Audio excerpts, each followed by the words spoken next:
खेल खेल में बच्चे शिक्षा सीखते हैं। जैसे कि किताबों से हम बच्चों को ढंग से नहीं, मतलब थोड़ा टिपिकल लगता है उन्हें, तो हम इन चीज़ों के माध्यम से उन्हें वही चीज़ जो किताबों में दी हुई होती है वो आसानी से सिखा पाते हैं। जी, जी। मैडम क्या मानती है इससे कल्पना शक्ति का विकास होता है बच्चों में? आखिर इससे क्या फ़ायदा होता है और हमारे दैनिक जीवन में इसकी क्या उपयोगिता है? बिल्कुल, कल्पना शक्ति, ये हमारी कल्पना शक्ति की उड़ान ही है। जी, यदि हम देखें तो हमारी कल्पना शक्ति कहाँ तक जा सकती है, हम कहाँ तक अपनी उन चीज़ों को चरम तक पहुँचा सकते हैं, हम उद्देश्यों को बच्चों तक आसानी से पहुँचा सकते हैं। तो ये हमारी कल्पना शक्ति का ही विकास है और इनसे हमारे बच्चों की भी कल्पना शक्ति होती है। ये कुछ इसमें जो है ना, आधे से ज़्यादा तो बच्चों के द्वारा ही बनाए हुए हैं। कुछ टीचर्स द्वारा बनाए हुए हैं, कुछ बच्चों द्वारा बनाए हुए हैं, क्योंकि वो हमसे सीख-सीख कर वो अपनी कल्पना शक्ति की विकास करते हैं। कला ड्राइंग या कला ना होती, कला तो देखिए हमारे पूरी लाइफ में बहुत ज़रूरी है, उसके बिना नीरसता रहती है और ड्राइंग जो है वो हर सब्जेक्ट में कनेक्टेड है, हर सब्जेक्ट एक दूसरे से कनेक्टेड है। इसी तरह से कला के बिना चाहे गणित हो, विज्ञान हो, गृह विज्ञान हो, सामाजिक हो, हिंदी हो, सब अधूरे हैं। जी मैम। तो हमारी लाइफ कहते हैं ना बिल्कुल नीरस होती है। हम बच्चे को एज़ अ स्टूडेंट और एज़ अ हम गुरु और शिक्षक, मतलब उसके नाते ना करके बच्चे के, जहाँ हमें उसका भाई बनना है भाई बने, जहाँ बहन बनना है बहन, माँ की तरह प्यार करे। बच्चा जब स्कूल आता है बहन भाई की तरह उसकी केयर करे, तभी हम उसका सृजनात्मक और बौद्धिक विकास कर सकते हैं। इस समय जनपद अलीगढ़ की सरजमीं पर खड़े हुए हैं। कहने के लिए जनपद अलीगढ़ देश और दुनिया में अपनी पहचान के लिए मोहताज नहीं है। चाहे सर सैयद अहमद खां के द्वारा बनाया गया अलीगढ़ मुस्लिम यूनिवर्सिटी हो, चाहे यहाँ अलीगढ़ फोर्ट हो, चाहे यहाँ निवास मैदान हो, ये अपनी पहचान के लिए देश और दुनिया में प्रसिद्ध है।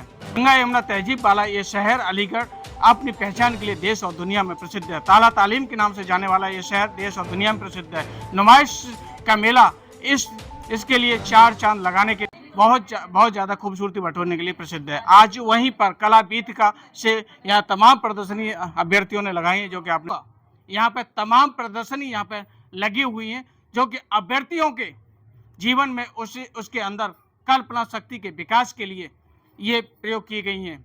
इनका दैनिक जीवन में कला ही एक जीवन माना गया है कि व्यक्ति अपने जीवन में कला की क्या उपयोगिता होनी चाहिए और कला को किस प्रकार से प्रदर्शित करना चाहिए, तमाम प्रकार की ये प्रदर्शनी का यहाँ प्रयोग किया गया है। अभ्यर्थियों ने, तमाम टीचर्स मेरे पास खड़ी हुई हैं मैडम, इन लोगों ने ये समाज को इस प्रकार का संदेश देना चाहते हैं कि समाज के अंदर कला का एक बहुत बड़ा महत्व है। जब कोई व्यक्ति वस्त्र पहनता है तो उसे ये कला ही इस बात की समझ देती है कि किस प्रकार का उसका वस्त्र होना चाहिए, किस प्रकार से वो खूबसूरत लगेगा। मेरा नाम हेमलता गुप्ता है। जी। मैं प्राथमिक विद्यालय मुकंदपुर में सहायक अध्यापक के पद पर कार्यरत हूँ। जी, जी। मैम जैसे कि ये कला प्रदर्शनी यहाँ पर लगेगी है, इसका क्या मूल उद्देश्य है? किस बेसिक उद्देश्य से यहाँ पे इनको प्रदर्शित किया गया है? यहाँ ये जो कला प्रदर्शनी लगी हुई है कला वीथिका में, तो यहाँ हमारे अलीगढ़ जनपद के सभी ब्लॉकों के जी, जी। और अच्छे-अच्छे टीचर्स के चयनित करके हमने यहाँ पे टीएलएम लगाए हैं। टीएलएम मतलब टीचिंग लर्निंग मटेरियल, जी। जिससे कि हम बच्चों को पढ़ाने के,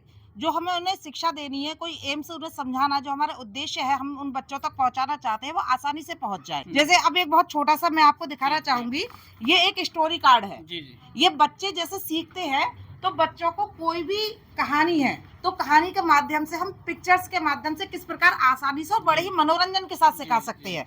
तो ये देखिए, ये एक स्टोरी कार्ड बना हुआ है।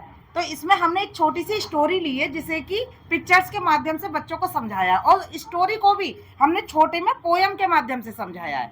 जैसे कि मैं आपको बताना चाहूंगी, आओ बच्चों सुनो कहानी, जी, आओ बच्चों सुनो कहानी, नानी के संग रहती रानी।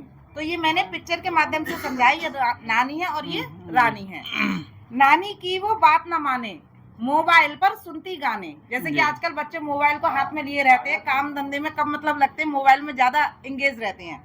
मोबाइल को हाथ में लेकर एक दिन वो निकली बाहर। तो ये बाहर जा रही है बच्चा। गड्ढा आया गिर गई रानी, मुंह से निकला बचाओ नानी।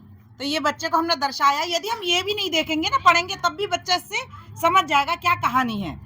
नानी ने फिर मली दवाई, रानी मन ही मन पछताई, नानी संग अब खेले रानी, खुश थी रानी और खुश थी नानी। इसका क्या सारांश है? जैसे कि शब्दों के साथ आपने चित्रों को भी लगाया गया है, इसका क्या सारांश है, क्यों लगाया है? ये चित्र न होते तो उसमें क्या फर्क पड़ता? ये चित्रों के माध्यम से बच्चा बिना जो जैसे पढ़ नहीं पाते हैं बच्चे, जी मैम। जो बच्चे छोटे हैं, बहुत छोटे केजी और एलकेजी के हैं, तो बच्चे इतनी जल्दी पढ़ नहीं पाते, उन्हें पढ़ने का ज्ञान बाद में होगा, वो सब मात्राएं सीखेंगे उसके बाद पढ़ेंगे, तो वो बिना पढ़े ही इसे चित्रों के माध्यम से पूरी कहानी को समझ सकते हैं। ये एक स्टोरी कार्ड है, ये राज्य स्तर पर पुरस्कृत हुआ है मेरा। जैसा कि प्ले वे मेथड की बात आपने कही कि हम लर्निंग का जो प्रोसेस है हम लोग खेल खेल में सिखाते हैं ताकि बच्चा इसको बोरियत महसूस न करे, ये न समझे कि हमारे ऊपर कोई किसी प्रकार का लोड डाला जा रहा है।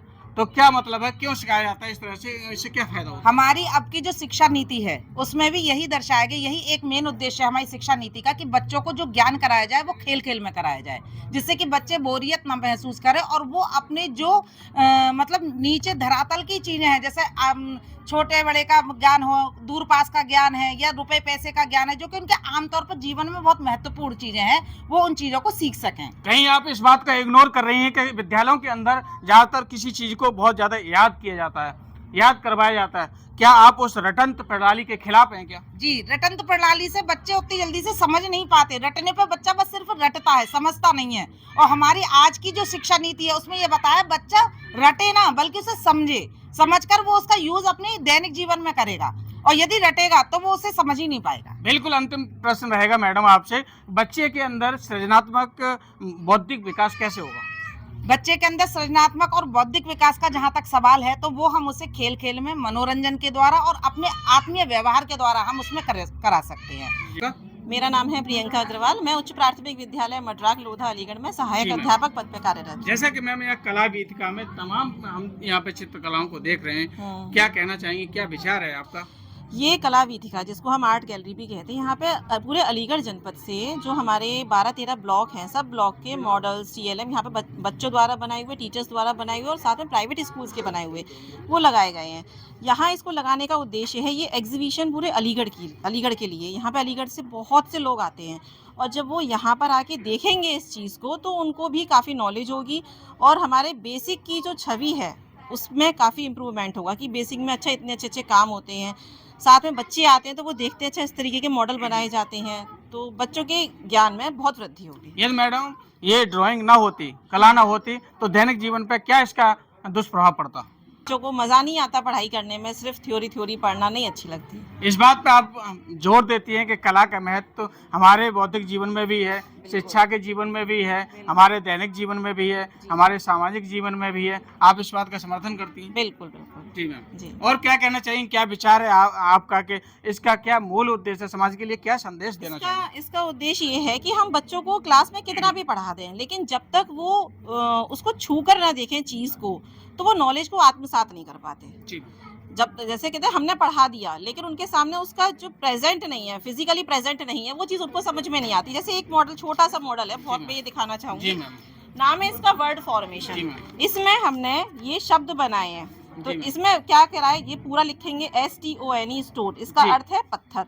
केवल S को हमने स्किप किया, TONE टोन, टोन माने सुर, इसको स्किप किया, केवल T को, तो 1 बन गया। इस तरीके से इसमें बहुत से वर्ड्स बनाए गए हैं।